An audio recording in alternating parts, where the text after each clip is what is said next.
Le Tonale est la grande nouveauté chez Alfa Romeo ces derniers mois, mais le constructeur profite du salon de Bruxelles pour offrir un restylage à ses deux modèles plus anciens, le SUV Stelvio et la berline Giulia. Et venez voir avec moi, on va aller voir un peu les nouveautés.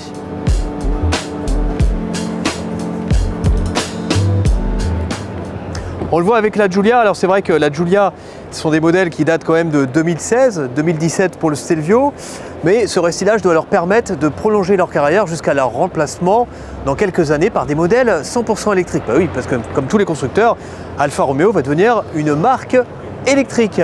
Alors que concerne ce restylage, on le voit à l'avant, on a un nouveau bloc optique avec une nouvelle signature lumineuse qui est fortement inspirée de celle du Tonale.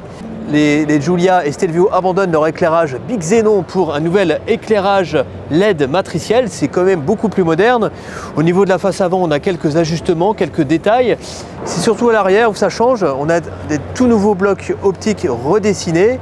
On a aussi des nouvelles teintes de carrosserie. Et à l'intérieur, nouvelle instrumentation 100% numérique cette fois, avec certains graphismes qui ne sont pas sans rappeler les anciens modèles, les anciens compteurs des anciennes Alfa Romeo.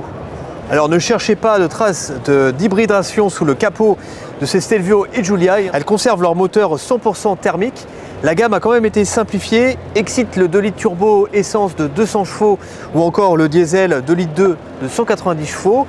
La gamme est remaniée autour des versions diesel 2 litres 2, 160 chevaux et 210 chevaux pour la version Veloce. En essence, le 2 litres turbo 280 chevaux, donc fort malus sur cette version, forcément malus écologique, sans oublier la super sportive avec son V6 de 510 chevaux qui reste au catalogue.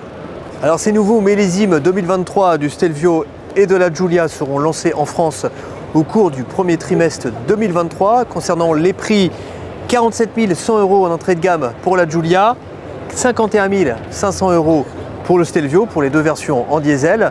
En essence, ça sera un peu plus cher et surtout, il faudra faire attention au malus car ces modèles sont quand même pas mal pénalisés, notamment le Stelvio qui peut être aussi pénalisé par le malus au poids.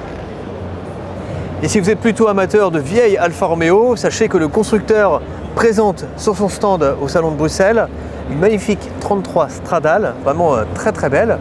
Moi, ça me permet de vous dire justement de vous connecter sur le site de largus.fr si vous voulez savoir toutes les nouveautés qui sont exposées au salon de Bruxelles.